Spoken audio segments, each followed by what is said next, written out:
시청자 여러분 안녕하십니까? 이명수 변호사님의 정상회담 코너입니다. 임 변호사님 잘 계셨습니까? 네, 안녕하십니까. 네.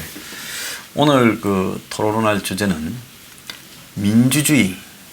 그러니까 우리가 흔히 말하는 민주주의는 대의민주주의죠. 네. 그래서 이 민주주의가 어떻게 지금 무너지고 있는가? 네. 전 세계의 민주주의가 파괴되고 있다. 네. 토인비 주장대로라면 아놀드 토인비입니까? 네. 네. 그 역사는 도전과 응전이라고 네, 그랬고, 그래서 이제 공산주의를 겪어서 네. 이제 민주주의가 발전을 했고, 네. 또 뭐라고 그랬습니까? 이 자유민주주의는 이제 최후의 네. 역사의 어떤 네. 이 종말이다. 네. 그렇게 일본 출신 예. 또 미국의 철학가입니까? 예. 그분이 그 말씀도 하셨잖아요. 예. 그런데 지금 민주주의가 지금 번성을 하기는커녕 미국부터 유럽 그리고 또 제3세계 그리고 또 신흥국 네. 이런 데서 전부 다 후퇴하고 있는 느낌이 확연하게 들고 있어요. 그러니까 이제 신생국이라던가 네. 좀 민주주의가 좀 덜 발달해서 좀 형식적 절차적 민주주의를라도 그래도 낮은 수준을 했던 나라는 이제 명실상부가 완전 1인 독재 완전 전제정 지조처럼 변해가고 있고 말씀하신 것처럼 좀 앞선 민주주의 했던 나라들은 이게 도대체가 이게 혼란 속에 혼란과 혼란을 거듭하면서 이게 정치가 도대체 제대로 작동하느냐에 대해서 지금 의문이 벌어지고 있는 상황입니다. 우리가 요즘 이제 참사가 난 다뉴브 참사가 난 이 헝가리 네. 대표적으로 요즘 국제 정치학에서 비자유민주주의 국가. 그렇습니다. 헝가리의 거기 지금 오르반이라는 총리는 네. 극우주의자로 그렇습니다. 1998년부터 지금까지 집권하고 있어요. 네. 이런저런 방식으로. 네. 그렇게 본다면 지금 이 자유민주주의가 굉장히 위기라는 거 아니겠습니까? 그렇습니다. 그래서 지금 전 세계 러시아 같은 전제주의 국가로 다시 해기가 일어나거나 네. 중국같이 경제가 자본주의화 되면서 민주주의가 조금은 느리더라도 발전하지 않겠냐. 오늘 천안문 30주년인데 그렇습니다. 시진핑 시대에 더 후퇴하지 않았습니까? 그렇습니다. 그다음에 에르도안 같이 터키는 그건 완전히 민주주의를 거꾸로 가고 있지 않습니까? 그렇습니다. 자, 이런 식으로 지금 마두로는 지금 아직도 버티고 앉아서 그렇습니다. 독재를 하고 있고 네. 그래서 지금 전 세계 유럽에는 대부분의 이 극자 극우주의가 지금 기성을 떨치고 있고 이탈리아는 아예 극우주의자들한테 극우 파퓰리스트한테 장악됐고 그리고 프랑스도 위태위태하고 영국도 위태위태하고 독일도 지금 급속히 기성정치가 무너지고 있잖아요. 그렇습니다. 미국은 트럼프는 어떤 형태로든 좀 파퓰리스트다. 그렇습니다. 극단적인 파퓰리스트다. 그러지 않습니까? 절대로 기존의 공화당의 보수주의 이런 설명이 안 되는 정치인입니다. 그러면 정치나 역사나 그다음에 사회 시스템은 시간이 갈수록 발달한다. 이렇게 봐야 되는데 어떻게 이런 일이 벌어지고 있습니까? 시간이 갈수록 더 거꾸로 가라. 그래서 이제 안 그래도 그런 얘기들을 이제 주위 사람들하고 얘기를 하는데 역시 제 개인적으로는 근본적인 문제는 경제에서 비롯된 것이 아닌가. 예전에 이제 대한민국 좀 진보적인 사람들이 이제 프랑스나 이런 걸 두고 똘레랑스를 많이 얘기했는데 결국 그 똘레랑스라는 게 있었는지도 의문이지만 있다 하더라도 결국 그게 곳간이 채워져 있으니까 그게 어떤 관용의 정신이 생기는 거지 자기들 발등 위에 경제적인 어떤 어려움이 떨어지니까 똘레랑스고 나버리고 내던져지는 상황 그게 지금 현재의 상황이 아닌가 싶습니다. 그래서 아까 역사의 종은 이야기한 사람 프란시스 후쿠야마 네. 교수죠. 일본계 미국 교수인데요. 그런데 이 사람이 이제 90년, 91년에 동구권이 몰락되면서 민주주의가 공산주의에 이제 최종적으로 승리했다. 그래서 인류 최후의 완성된 제도가 되었다라는 식으로 장담을 했는데 그로부터 지금 한 30년이 되지 않아서 지금 민주주의가 스스로 무너지고 있어요. 그렇습니다. 그리고 그 무너지는 배경에는 경제적인 불평등이 각 나라마다 핵심적으로 자리를 잡고 있고 또 종교라든지 그다음에 난민 같은 문제들 민족적 문화적 정체성 이런 것들이 이제 부가적으로 자리 잡으면서 오히려 유럽 국가에서 미국에서 우리가 전강기에 보던 그러니까 1차 대전과 2차 대전 사이 1920, 30년대에 나타난 극우적인 지금 이런 주장을 하는 정치인들이나 지지자들이 네. 폭발적으로 늘어나고 있다. 그렇습니다. 그럼 왜 그런 사람들이 이 극우 파퓰리즘이라고 부르는 것들이 지금 그때보다 근 100년 전, 한 90년, 80년 전인데 네. 왜 그 80년, 90년 후에 이런 일들이 지금 반복되고 있을까요? 이건 민주주의 시스템에서 중대한 결함이 있다는 걸 의미하는 거 아니겠습니까?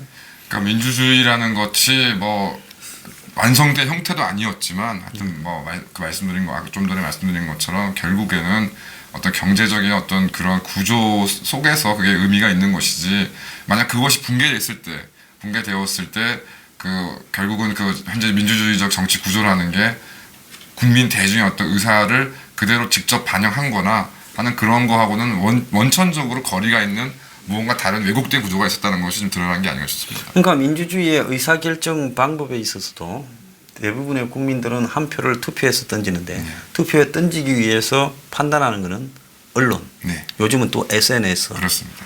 또 더 나아가서 프로파간다, 네. 또 뭐 정치적인 어떤 이 정파적 네. 어떤 이 선전, 선동 네. 이런 데 거의 놀아나지 않습니까? 그렇습니다. 자, 그런데 SNS가 발달하면 전자민주주의, 인터넷 민주주의가 된댔는데 SNS가 이것보다 더 발달할 수 없을 정도로 네. 1인이 전부 손 위에 컴퓨터를 쥐고 사는 세상에서 네. 정치가 발달하기는커녕 혼란이 더해지고 있는 것 같아요. 그렇습니다. 그건 왜 그렇다고 보십니까? 글쎄 그 부분까지는 뭐 깊게 생각 안 했는데 어쨌든 이제 원천적으로 정보의 양이 문제가 아니라 그 정보를 이제 자기가 선택하고 취합해서 판단할 수 있는 능력이 결국은 이제 어떤 올바른 의사결정의 가장 중요한 핵심이라는 거를 지금 세상에 보여주는 것 같습니다. 옳고 그르고 하는 정보들인지 아닌지에 대한 판단 능력이 급격하게 저하되고 있는. 그렇습니다. 실제로 그런 것 같아요. 네. 대중들이요. 네. 저도 얄팍하게 대중들에게 제목을 짭짤하게 붙여서 뭐 한 번 할 때 한 30만, 100만인 보게 만들까 하면 만들 수 있어요. 네네. 그런데 그런 걸 하게 되면 제가 그 짓을 저지르는 것 때문에 그렇게 안 하는 거죠. 네네. 그런데 그렇게 지금 하는 쪽이 이 여론을 모아가는 부분도 있거든요. 그렇습니다. 그래서 대중이 이렇게 수준이라는 부분이 대중의 수준을 이야기하는 것은 뭐 좀 조심스러운 이야기입니다만은 대중의 수준이라는 것이 모든 사람이 플라톤 같은 철학자나 네. 또 일정한 양심적 수준을 가졌다라고 보지 않는 사회에서 또 지적 수준도 동일하지 않는 사회에서 우리가 이 민주주의라는 시스템은 그야말로 우리가 뭐 대통령을 죽을 때까지 만날 일이 없잖아요. 대부분의 사람은. 네네. 그리고 주요 정치인도 만날 일이 없어요. 대부분은 미디어라는 공간을 SNS라는 공간을 통해서 가공되어지는 전달되어지는 것만 봤잖아요. 네.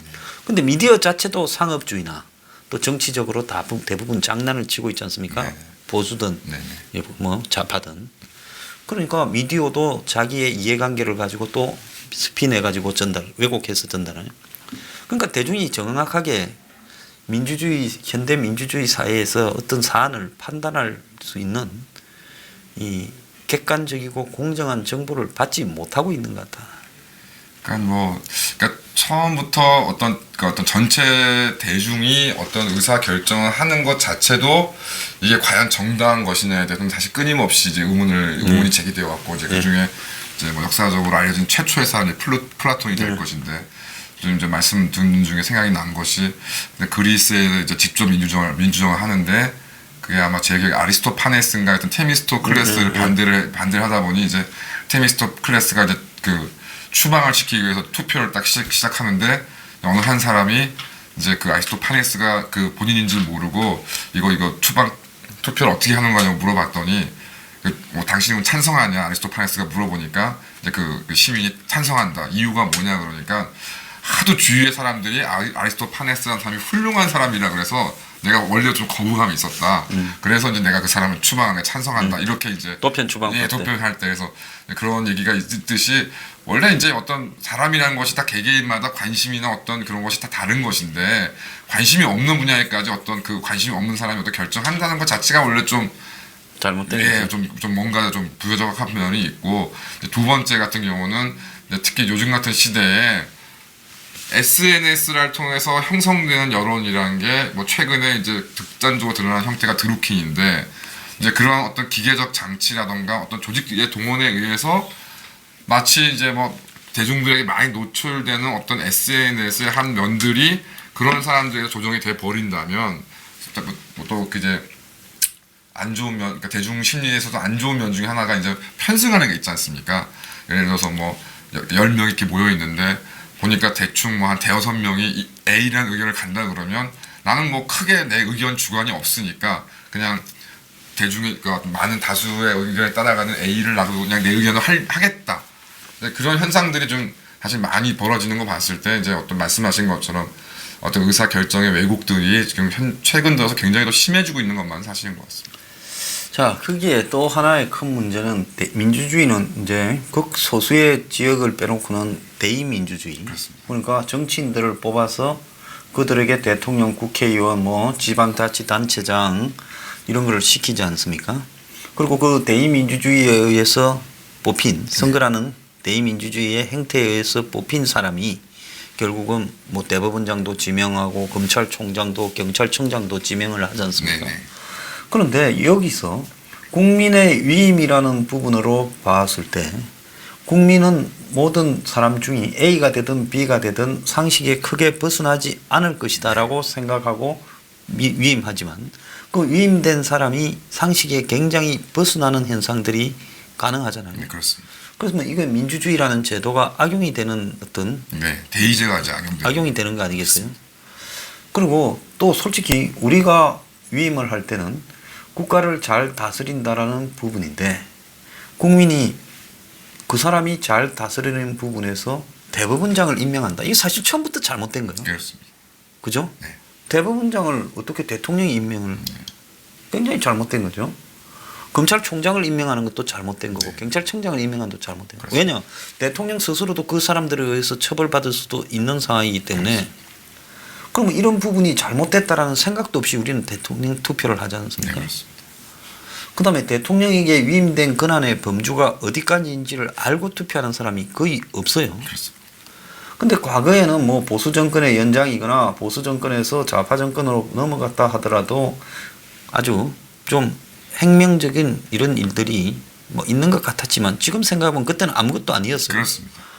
그게 DJ나 문재인 정권 바뀐 것과 지금 노무현 그러니까 지금 DJ에서 노무현 정권으로 바뀐 것과 지금 문재인 정권으로 바뀐 건 하늘과 땅 차이잖아요. 그렇습니다.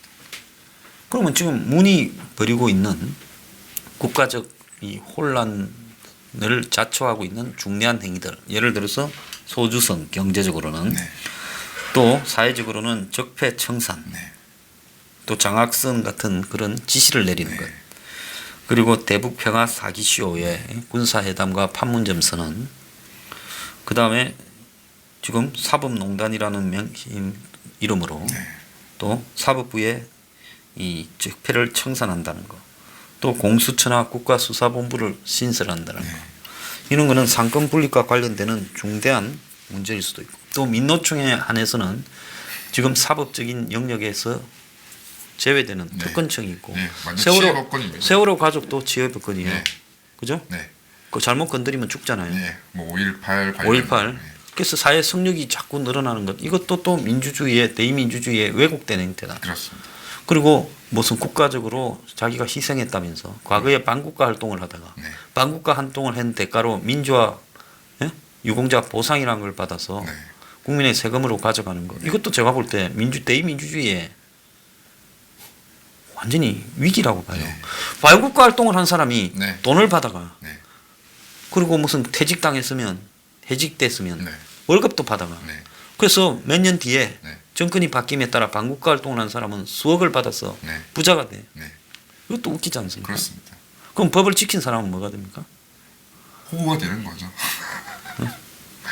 그러면 정권이 바뀜에 따라 그 정권의 도덕성을 다 통째적으로 부인하고 도둑이 경찰이 되고 경찰이 도둑이 되는 일들이 지금 대한민국에 비일비재하지 않습니까?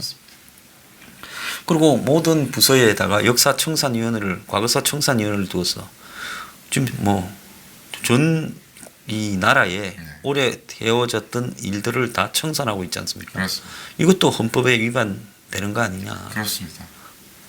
자, 이렇게 본다면 민주주의가 지금 대통령을 뽑아서 그 사람한테 몰빵으로 밀어줬는데 그 사람 개인의 성격이나 정치적 지향이나 성적 지향이나 네. 또 군대를 바라보는 지향에 따라 네. 지금 간통제도 폐지되고 네. 또 더 나아가서 뭡니까 사형제도 네. 이게 좀 문제가 있는 거 아니에요? 그러니까 지금 이제 두 가지 이제 말씀드린 건 앞에 말씀드린 것처럼 이제 대중의 여론 자체도 왜곡이 되고 있는데 문제는 특히 이제 문재인 시대 지금 이 시기에 들어와서는 더 큰 문제가 그럼에도 불구하고 그러니까 국민들이 다 대중적으로 단일하게 어떤 의사를 가지고 있는 부분이 있습니다. 예를 들어서 최근에 문제가 되는 동성애 문제 같은 경우도 그러니까 저도 당연히 기본적으로 그래도 법을 좀 그래도 아는 사람으로서 동성애를 한다 그래서 무슨 어떤 국민으로서 인간으로서 누려야 될 기본적인 권리가 침해당하는 거는 당연히 저도 반대하지만 예를 들어서 뭐 동성끼리 혼인을 허용해 준다든지 뭐 이런 문제에 대해서는 이거는 분명히 국민 대중의 어떤 혼인에 대한 어떤 전통적인 인식 그다음에 이런 가치와 정면으로 충돌되는 것이기 때문에 설사 그것이 뭐 기본적인 인권 가치에 옳다 하더라도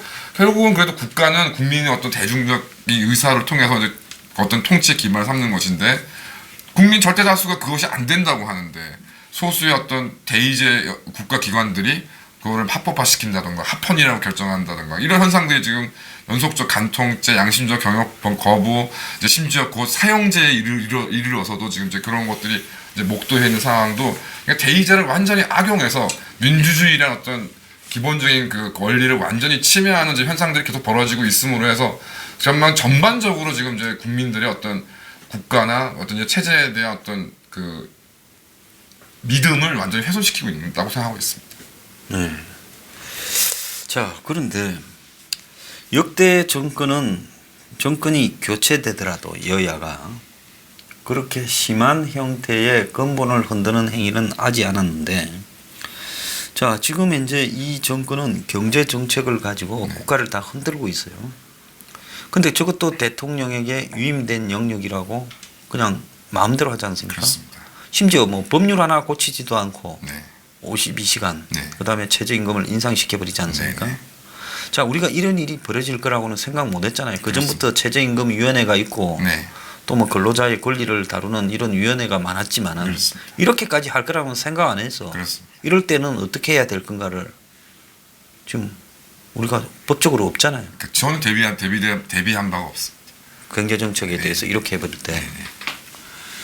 자, 그 다음에 지금 세금을 무지막지하게 긁어서 네. 자, 지금 뭐 쓰고도 남을 정도의 세금을 끌고가 이 불황에 네. 그래가지고 그 세금으로 막 돈을 그냥 갖다 퍼붓고 쓰지 않습니까? 그렇습니다. 지 마음대로. 네. 근데 세금을 저렇게 쓰는 항목을 결정할 때 이것도 대통령 마음대로 정하고 있잖아요. 그렇습니다. 자, 우리가 돈을 내는데 그 돈을 내는 사람은 그냥 내는 게 아니라 자, 진짜 핏똥을 사고 버린 돈을 내는 건데 네. 그걸 갖다가 아예 그냥 최대한으로 끌어내서 그냥 수단과 방법을 가지지 않고 짜내서 그렇게 끌고 모아가지고 지 마음대로 쓰잖아요. 그렇습니다. 이것까지 위임된 것이었냐. 그렇습니다. 이런 경우도 보지 못했잖아요. 그렇습니다. 다들 세금을 늘리거나 짜내는 부분에 조심했지 않습니까? 그렇습니다. 그리고 크게 많이 받아내지도 않았고요. 그렇습니다. 자, 그 다음에 이제 제일 웃기는 거는 적폐청산이라는 이름으로 개별적 부패 사건을 갖다가 집중적으로 한 정권의 주요 인물들에게만 맞춰서 네. 그래서 이제 끝도 없이 지금 조사를 해 나가고 있지 않습니까? 그렇습니다. 무죄가 무슨 30% 정도까지 나오고 있다는 거예요. 네. 자, 그러면 우리가 일반적으로 이렇게 기소했을 때 무죄율이 어느 정도 됩니까? 제가 알기로는 10%가 채 안 되는 거예요. 그러니까 그것보다 확연하게 차이를 낳고 있는 그렇습니다. 부분 아니겠습니까? 네. 판사나 검사들이 정권에 붙어서 협조함에도 불구하고. 그렇습니다. 그러면 이거는 특정 그룹에 집중된 이런 수많은 무죄율이라는 거는 이 조사가 자체가 상당히 문제가 있을 수 있다는 걸 의미하는 거 아니겠습니까? 그렇습니다. 자, 그리고 대통령이 직접 장학슨 3건을 콕 찍어서 네. 그 3건은 전체 사회 분위 봤을 때 다른 거거든요, 성격이. 네. 지금 장자연이나 김학의는 이미 오래전에 흘러간 이야기인데 이런 정도를 이야기하려면 수만 건이 그 사이에 이것보다 더하거나 비슷한 유행이 있을 건데 그렇습니다. 굳이 그 사건을 쿡 집어서 네. 대통령이 해야 될 타당성이나 보편성이 있는 이야기냐. 근데 그걸 왜 또 버닝썬하고 먹냐. 자신의 약점일 수 있는. 네. 그래서 언뜻 보기에는 결국은 장자연 김학의 사건을 가지고 버닝썬을 물타기 한 네. 그때부터 윤지호가 등장하고 네. 김학의 무슨 기가 막힌 타임이에요. 동영상이 공개되고 네. 결국은 대통령이 이런 자신들의 약점일 수 있는 부분을 물타기하는 수사를 지시하고 그 말 떨어지자 말자 네.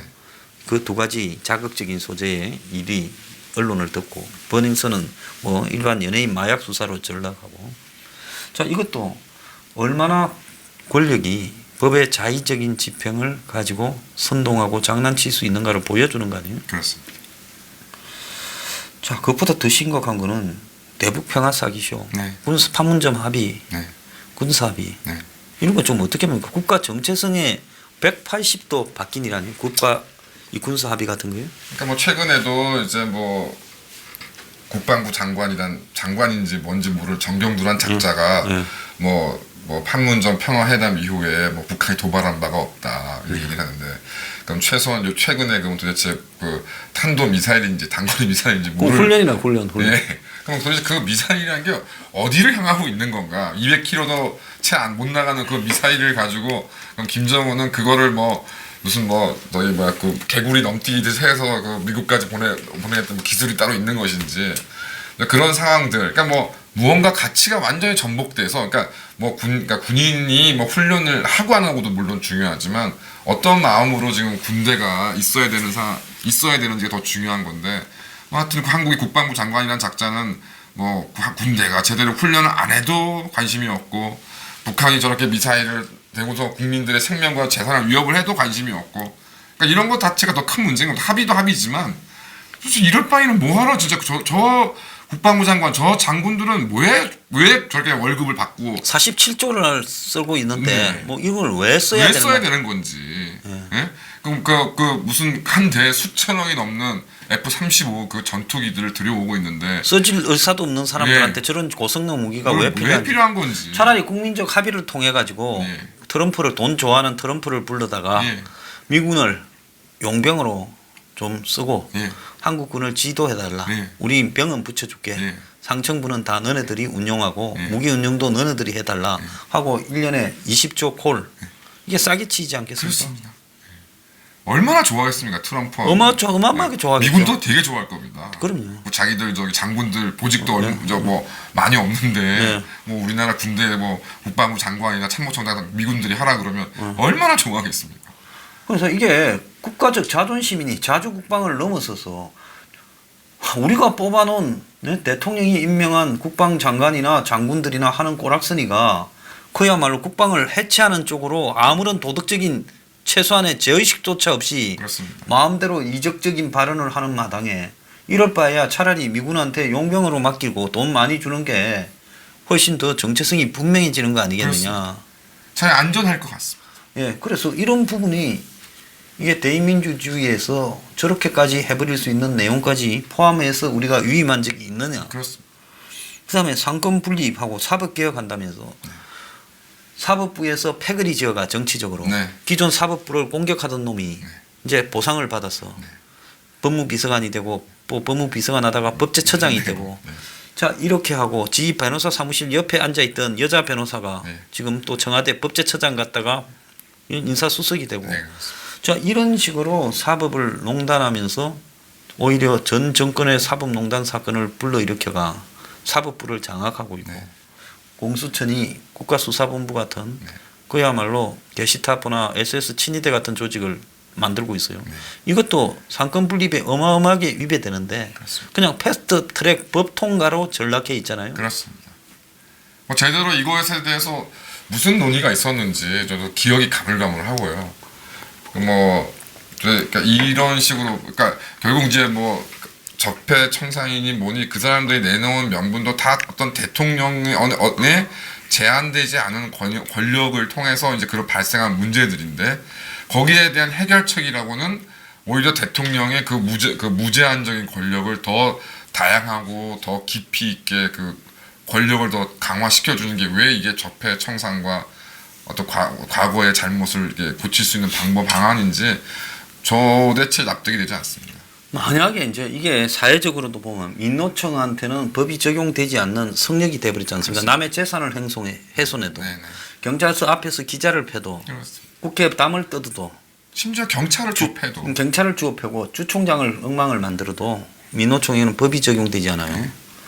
자, 이런 국가가 이게 민주주의입니까? 민주주의라고 보기 어려운 부분이라고 봐요. 그렇습니다. 자, 그리고 또 더 나아가서 보면 간통제 폐지나 사형제 폐지도 그렇지만 양심적 병력 거부를 그냥 자의적으로 네. 이거는 국민이 여태까지는 군에 가는 걸 의무라고 생각하고 다 살아왔는데 지금 멀쩡한 사람들 우리 둘이 또 군대 갔다 왔지만 그러지 않았습니까?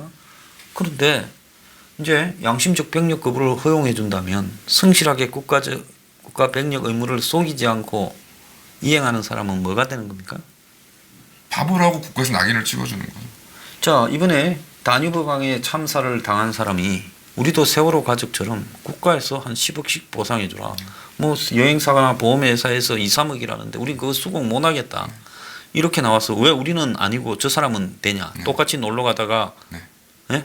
뭐 외국에 갔든 국내에 갔든 똑같이 놀러 갔다가 이렇게 발생한 문제인데 아니 저거는 구조에서 잘못됐다고 그렇다면 우리는 여행사를 관장하는 정부의 그렇습니다. 뭐 감시 감독 업무가 그렇습니다.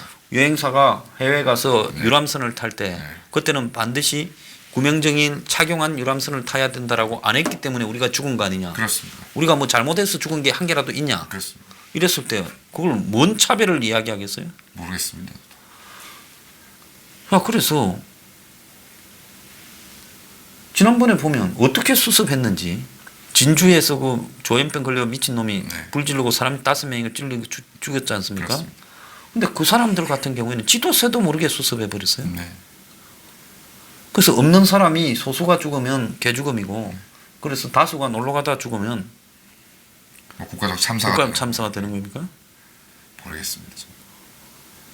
그런데 또 그런 말을 하면 이제 막말. 표현의 자유까지 이제 성역화시켜서 네. 이제 처벌 운운하고 소송까지 들어와요. 네. 그래서 이게 민주주의냐? 민주주의라면 적어도 그 나라에서 벌어진 어떤 사안도 다르게 보더라도 토론할 수 있어야 민주주의 아닙니까? 네. 그러니까 이제 뭐 조수장님도 이전에 말씀하신 부분이긴 하지만 사실 미국에서 트럼프가 이제 집권을 하게 되고 아직도 상당한 인기를 얻는 여러 이유 중에 하나가 미국 이제 특히 이제 엘리트들 중심으로 정치적인 올바른 이제 언어에 PC라고. 예. 그래서 뭐 흑인을 이제 블랙이라 그러면 안 되고 뭐 그다음에 뭐 크리스마스를 갖다가 뭐 이렇게 메리 할리데이라고 이렇게 해야 되고 이제 그런 것들. 해피 할리데이. 예. 그래서 이런 부분들이 그러니까 물론 그게 당연히 뭐 그러니까 논리적인 이유나 타당성은 당연히 있겠죠. 근데 이제 그러니까 결국 이제 민주주의나 자유주의가 그나마 제일 좋은 장점은 뭐 하나 국가나 이런 체제가 해주는 건 없지만 그래도 어지간하면 내 마음대로 이렇게 어떤 말하고 행동하는 게 최대한 보장된다는 게 그나마 유일한 장점인데 이제 그런 것들을 자꾸 제한당하기 시작하다 보니까 결국은 이제 아니 뭐 이렇게 무슨 뭐 이렇게 내가 쪼음일 당하느니 뭐 지 마음대로 하자는 저자가 되게 내 어떤 그걸 더 대변해 준다는 어떤 그런 의사도 아마 표현이 된 걸로 생각하는데 지금 말씀하신 것처럼 지금 우리나라도 뭐도 안 되고 그럼 도대체 그러면 주어진 그 내용에 대해서만 생각하고 표현해야 된다? 그럼 이거 도대체 그러면 지금 북한하고 우리 지금 대한민국하고 다른 게 뭐가 있냐 이거죠. 그렇죠. 어떤 의제를 어떤 정치 색깔을 가진 사람들이 집권하고 있을 때 그 사람들이 가지고 있는 의제와 다른 의제를 제안하면 그건 처벌의 대상이 되고 공격받고 그다음에 이 폭력을 위협을 느끼고 이게 어떻게 민주주의냐. 그리고 우리가 문재인을 뽑을 때 진짜 많은 사람들이 군사 합의까지 할 거라고 생각하고 뽑아줬냐. 아니죠. 그런데 거기에 어떠한 헌법적인 문제조차도 지적이 안 되고 있어. 야당도요. 나 야당이란 놈도 이해가 안 가는 놈들이에요. 자, 그래서 지금 문재인은 거의 헌법과 법률이 있어도 그 헌법과 법률은 세상의 사람의 모든 행동을 예측해서 정해놓지는 못하잖아요. 그렇습니다. 그래서 선진국일수록 관습법, 그렇습니다. 판례 이런 게 더 중요하지 않습니까? 관행 뭐 이런 것 미국의 법에 대부분 중요한 거는 관행, 관습법, 판례를 가지고 하지 않습니까? 그렇습니다. 아주 중요한 것만 정해놓고요. 그렇습니다. 그리고 이제 수정헌법이라는 거는 살아가면서 정말 해야 될 거. 없었던 일이 네. 발생했다면 그렇습니다. 그거는 이제 집어넣는 게 그렇습니다. 헌법 수정이죠. 네. 근데 한국은 개헌이라는 것 자체도 잘못된 거예요. 미국처럼 차라리 수정헌법으로 추가해서 집어넣는다고 하면 되는 부분을 한국은 그것도 아니고 지금 현재 헌법을 개헌하는 것이 거의 기술적으로 매우 어렵게 만들어 놔서 그래서 헌법은 아주 듬성듬성하게 원칙만 도덕책처럼 돼 있고 네. 그리고 법률은 아주 디테일하게 규정하지 못하고 있고 그리고 거기에 없는 거는 관습법이고 뭐고 사회에 내려온 습관, 합의, 전통은 그냥 송두리째 무시되고 네. 법을 악용하는 사람이 지금 등장했잖아요. 그렇습니다. 문재인이라고. 예. 근데 그 법을 악용하는 사람을 선거에서 뽑아줬다고. 국민의 투표자의 41%, 전체 국민의 30% 지지를 받았다고 저렇게 마음대로 국가 운영을 해서 나라의 경제부터 안보, 동맹, 정치, 사회를 전부 다 깔아뭉개고 민주주의 시스템을 파괴하고 있잖아요. 그렇습니다. 근데 파괴하는데 웃기는 거는 견제할 수단이 없다는 게 더 웃기는 거 아닙니까? 그렇습니다. 그래서 이제 뭐 제가 이제 뉴스 브리핑의 회원이 되고 소장님의 방송을 그래서 이제 저의 어떤 생각과 어떤 중거점으로 제가 삼는 가장 중요한 이유 중에 하나가 이제 뭐 계속 말씀하시는 거지만 사실 지난 9년 그러니까 그 보수 정권제 그 두 대통령을 겹치는 동안 무수한 많은 사람들이 얘기했지 않습니까? 이제 힘들게 뽑아줬으니까 밀어줘야 된다. 뭐 좀 비판하면 안 된다. 힘을 못 해줘야 된다. 뭐 저도 사실은 뭐 어느 시점에선가는 그런 생각을 했던 사람 중에 한 사람이긴 한데 근데 그 결과가 보니까 그렇게 막 밀어주고 뭘 했는데 무언가 문제가 생겼는데 그게 자체적으로 수정이 안 되고 막 비리의 원상처럼 완전 매도 당하고서 그래도 좀 수습을 해서 다른 분 또 헤어났더니 그분도 이제 뭐 밀어주자 뭐 비판하면 안 된다 그런 분위기 속에서 어떤 문제가 떡 터지고 나니까 아무도 그거를 어떻게 보호해주지 못한 상황이 됐고 그러니까 지금 문재인에 대해서 어떻게 제어하지 못하는 수단, 그러니까 제어할 수 있는 수단을 가지지 못한 것은 지금 이 시점의 문제라기보다는 그 이전에도 무언가 보수 성향의 대통령이긴 하지만 무언가 잘못해 나가는 게 있었고 뭔가 좀 이렇게 견제를 했어야 되는 것인데 그때 그 방안들을 다 포기한 그 결과가 지금 우리가 이렇게 지금 당하고 이렇게 있는 된 거예요. 예. 정확한 이야기라고 봅니다. 그래서 저는 이 문제를 모두가 문재인 탓이다. 모두가 좌파, 종북 좌파 그렇습니다. 탓이다. 야권 지금 여권 지지자 탓이다라고 볼 게 아니라 솔직히 말하면 대한민국의 보수와 진보를 막론하고 민주주의를 할 수 있는 수준이 아주 적었다. 지금 한국당의 한교안이 대해서 무조건 몰아주자라고 이야기하는 속에서 역시 똑같은 위험 요인이 지금 남아있거든요. 그렇습니다. 자, 그래서 민주주의가 이토록 파괴되는데도 이 민주주의를 바로잡을 제도는 없고 이제 더 강해진 게 뭔가 하면 만약에 기적적으로 보수 세력이 총 대선을 이겼어. 문 정권이 하도 개판을 쳐서 순간적으로 대선을 이겨서 승리해서 집권했다 하더라도 자 민노총 세력이나 그렇습니다. 지금 이 사회에 거리에서 한마디로 촛불을 들고 정치 권력을 타도하자고 외치는 세력이 이제 한번 봐요. 2002년 대선 때 등장했잖아요. 그렇습니다. 자 그때 2002년 촛불이 근소하게 노무현과 이해창의 차이를 뒤집었지요. 그렇습니다. 자 그리고는 이제 2007년에 워낙 개판을 쳐서 이명박이 무조건 이겼어요. 네. 그냥 말뚝만 꼽으면 보수의 누구라도 당선될 입장이었는데 이명박이 이겼어요. 근데 그거를 자기들이 그때는 뒤집어서 찾아올 그런 여력이 부족하니까 그때는 초반에 광우병을 걸어서 정권의 진을 다 빼버렸지 않습니까? 그렇습니다. 길을 들어봤죠. 그래서 그 뒤로 이명박은 정체성을 상실하고 허물허물해져 버려요. 네, 그렇습니다. 그리고 2012년 대선에는 유사한 일이 하나 일어난 게 있죠. 그게 뭡니까? 국정원 댓글 아닙니까? 네네네.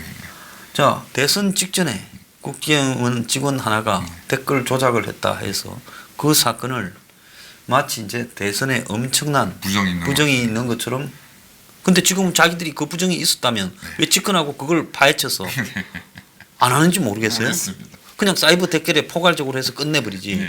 그럼 자기들이 그때 제시했다는 부분이 자신이 온갖 걸 다 파는 사람이 왜 그걸 안 파요? 그렇습니다. 그때 그걸 파고 제보했던 친구가 지금 김병기라고 국회의원 돼 있잖아요. 그렇습니다.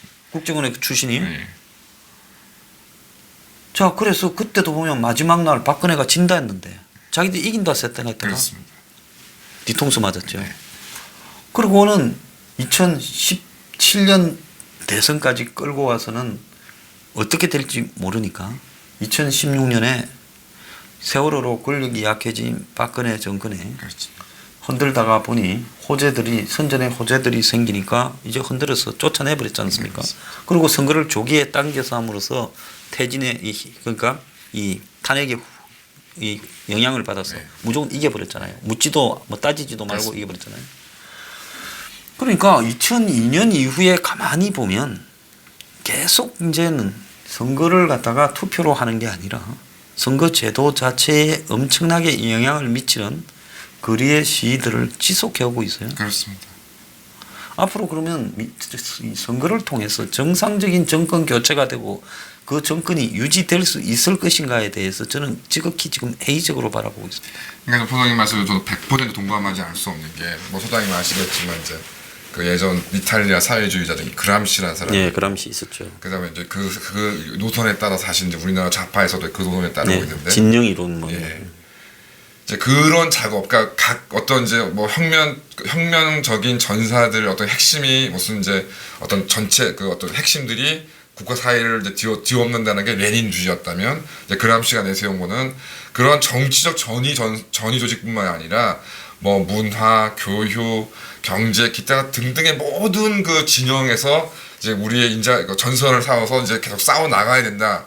그것이 어느 순간 되면 이제 확 이제 정치적 전위 걸기에서 이제 사회주의 혁명을 이제 일으키자 이런 노선인 건데 이것이 이제 실현된 것은 사실 뭐 얼마 그러니까 그런 것들을 이제 우리나라 좌파가 생각하는 얼마 안 되지만 돌이켜 생각해 보건데 결국은 이제 그러니까 아무리 짧게 잡아도 87년 민주화 이후에 그런 우리나라 좌파들이 언론계, 문화계, 교육계에 진출하면서 정말 세포처럼 이제는 무슨 핵심들이만 있는 게 아니라 세포처럼 쫙 포진되어 있는 시절이 30년이 지금 훨씬 뛰어넘은 겁니다. 네, 그러면서 이게 이제는 엄청나게 장악이 되어서 조직화되어서 몸체를 다 갖춰버린 거예요. 그렇습니다. 보수는 어떻게 보면 그들의 이 척추에서 조금씩 군데군데 이렇게 맴돌고 있는 바이러스 정도밖에 안 돼요. 안 되고 있는 거죠. 그러니까 뭐 최근에 어떤 분들 같은 경우는 다시 뭐 집권을 해서 막 그들을 싹 쓸어버리자 이렇게 뭐 생각하시는 분이 있으실지 모르는데 그거는 물리적으로 불가능하고요. 그러니까 그것이 이제 극단적으로 드러난 형태가 이제 40, 50대 같은 경우에 그 문재인 지지율이 지금도 60%를 상회하거나 거기 뭐 하는 이유가 그런 이제 이념적인 전선에 완전히 장악되어 있기 때문인 것이고 이제 그런 것들을 생각했을 때 이거를 그래서 뭐 이게 더 좀 이렇게 뭐 물론 들으시는 시청자분은 좀 막연하게 들릴지 모르겠지만 그래서 소장님이나 이런 분들이 정말 이런 그러니까 무슨 거대한 정치적 이슈를 향해서 뭔가 정치적인 운동을 하는 것도 물론 중요하지만 이런 이념적인 전선들을 통해서 저희 진짜 그러니까 보수 성향의 시민들이 이제 하나하나 좀 생각하고 판단을 해서 그들과 정말 모든 부분에서 대적하고 그들의 논리를 상대할 수 있는 그런 힘을 가지지 않으면 말씀하신 것처럼 천신만고 끝에 어떻게 보수 어떤 대통령이 또 한번 집권한다 하더라도 곧 시간 문제죠. 무너지는. 네, 그건 얼마든지 민주주의라는 시스템이 겉으로는 작동하고 있는 것 같지만 그 무너뜨리는 과정에는 어떠한 민주주의 시스템도 작동하지 않고 있다. 그렇습니다. 그렇게 봤을 때는 결국은 좌파들만큼의 이 보수 대중의 역량이 진화되지 않으면 막연하게 뭐 문재앙이라고 그러고 탄핵시키자고 그러고 네. 쫓아내자 그러고 뭐 길거리에 그냥 매주 주말마다 관성적으로 태극기 들고 나가고 물론 그런 분들 고생하는 거는 인정을 합니다만은 필요하고요. 예, 그런데 생각을 해야 되는 생각을 해야 된다. 그럼 생각을 어떻게 해야 되느냐? 대중의 숫자에서 압도적인 우위가 될 수 있도록 한마디로 컨텐츠를 바꿔야 되고 그렇습니다. 그 바꾼 컨텐츠와 문재인 정권의 잘못에 대한 아주 강력한 공격이 같이 이루어져야 저 정권도 언젠가는 무너지는데 그렇지 못하고 지금 한국당이 하는 저런 형태 실수를 반복하고 그리고 처절하지도 않고 아주 안이하게 문정권이 스스로 무너질 거니까 우리는 적당히 문정권의 이 포화를 피해서 안전한 데 있자. 그래서 뭐 정책 대안이나 제시하겠다. 지금 한국당 머리에서 나올 정책 대안이 문정권을 무너뜨릴 수준에 절대 이르지 못합니다. 그런데 장담을 합니다. 그래서 제가 이 6월 21일 날 집회를 할 때 이 서민 파퓰리즘 선언문이라는 걸 발표한다는 게 이 정도를 해야 그렇습니다. 문정권이 무너진다. 거기에 보수니 진보니 좌파니 우파니 시장경제니 아니니를 따질 필요가 없다. 왜? 그렇습니다. 저 정권을 무너뜨리려면 유사한 방식의 차용을 하지 않고는 절대로 무너질 수 없다. 아주 엄청난 파퓰리즘으로 대중을 선동해야 무너뜨릴 수가 있다. 그런데 그걸 지금 현재 현 보수 세력들은 할 역량이 별로 없다는 거예요. 생각이 없습니다. 역량은 둘째치고 아예 생각 자체를 안 하는 거예요. 그러니까 정치 자체에 대한 민주주의 시스템의 위기와 지금 그것이 낳고 있는 엄청난 폐해가 한국에서 이렇게 총체적으로 이루어지고 있다라는 것을 인식을 못하는 거예요. 그렇습니다. 그러니까 머리가 거의 유치원 수준이다 보니까 좌파들이 지금 이걸 정치를 끌어가는 이 꼼수는 대학원생 수준이에요. 그렇죠. 최소한 그렇죠. 예, 유치원은 그냥 관성적으로 이렇게 본능적으로 움직이고 저들은 전부를 생각하면서 움직인다는 거예요. 그래서 마지막으로 한 말씀 해주십시오. 네, 민주주의 위기에 대해서. 그래서 이제 하여튼 저는 그래서 이제 뭐 여러 가지 소장님에 대해서 비판하시는 분들이 몇 많은 것 같은데 저는 이렇게 생각합니다. 예전처럼 뭐 요번에 최근에 황교안 대표가 기자회견을 통해서 이제 하는 거를 제가 좀 몇 내용을 봤더니 어이가 좀 없었던 게 뭐냐면 이전에 맨날 해왔던 교과서적인 얘기 뭐 중소기업과 대기업을 조화시키고 뭐 성장과 복지를 함께 잡겠다. 이거 무의미한 얘기고요. 그러니까 제가 볼 때 정말 트럼프한테 배워야 될 부분은 이겁니다. 어차피 정치라는 건 전쟁이고 전쟁에서 이기기 위해서는 내 편이 많고 상대편이 줄어들면 전쟁에서 이기는 겁니다. 그러면 이거를 어떤 방법으로 정치적인 승리를 유지할 것인가. 재벌들 편을 들어서 정말로 이게 뭐 서민 경제까지 어떻게 할 수 있는 그런 방안을 물론 있으면 그 방안을 유지하는 거지만 그런 방법은 없다. 그럼 그렇다면 이 정치적인 이 전쟁에서 승리역에서는 누구를 선택하고 누구를 타겟을 해야 될 것인가. 저는 최근에 생각드는 게 지금 현 상황에서는 20대 남성들이라고 생각하는데 그럼 도대체 자한당이 20대 남성들을 끌어들이기 위한 뭐 하나라도 내세운 게 있느냐? 아무것도 없다. 그러면 자 이런 상황이 그러면 이대로 돼서 뭐 자한당이나 뭐 보수니 뭐 하나가 돼야 되니까 자한당이 뭐 될 거냐? 제가 지금 좀 느끼기로는 벌써 지금 보수 내부에서도 이 자한당의 무능력을 활용해서 어떻게 지금 그 이상을 넘보려고 하는 세력들이 분명히 존재하고 만약에 자한당이 계속 이런 식의 무책임하고 무능력한 모습을 보인다면 총선에서의 어떤 판세는 또 한 번 요동칠 가능성이 굉장히 높다. 그러니까 제발 자한당 쪽에 계신 분들께서 이 부분에 대해서 좀 뭐 소장님을 뭐 모시고 하면 제일 좋은데 그렇지 않다 하더라도 황장수라는 사람이 얘기하는 어떤 그 내용의 요체는 좀 하루라도 빨리 인식을 해야 된다고 생각합니다. 근데 참 문제는 사람이 알고도 또 실천하는 것과 알아도 실천이 안 되는 시스템은 그게 참 하늘과 땅 차이예요. 그래서 이제는 저 사람들을 기대 못하기 때문에 수천 명의 대중이 길로 나와서 뭘 우리가 주장하고 해야 되는가를 우리 스스로 좀 말을 할 수밖에 없다. 누가 할 거냐? 아무도 안 해요. 아무도 머리 깎아줄 사람은 없습니다. 예. 그러니까 우리가 우리 스스로 이런 걸 요구한다고 이제는 한국에서 보수에서 정말 정치에 혐오를 가지고 있는 대중들을 상대로 파퓰리즘을 주장해야 된다. 그걸 이제 우리가 멀고 힘든 길이지만은 그래도 누군가가 시작하는 것과 하지 않는 것은 큰 차이가 있기 때문에 6월 21일 날 그걸 좀 해보려고 한다 이런 생각을 합니다. 오늘 시청해 주셔서 감사합니다. 네, 6월 21일 날 뵙겠습니다.